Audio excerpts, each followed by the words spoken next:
देव जर जगाला निर्माण करत नाही तर आपल्याला सुखाचा उपभोग होणारच नाही.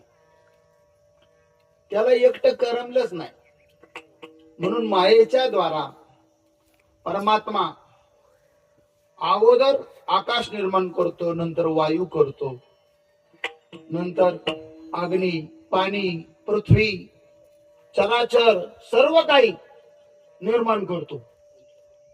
एकटं जर देवाला करमत नाही तर जीवाला करमन का? देवाला एकटं करमत नाही म्हणून तो संपूर्ण सृष्टीला निर्माण करतो. त्याप्रमाणे माणसाला सुद्धा एकटं करमत नाही. म्हणून भक्तीच्या द्वारा मनुष्य देवाला प्रगट करतो. ज्या ज्या ठिकाणी भक्ती त्या त्या ठिकाणी देवाचं प्रगटीकरण आहे.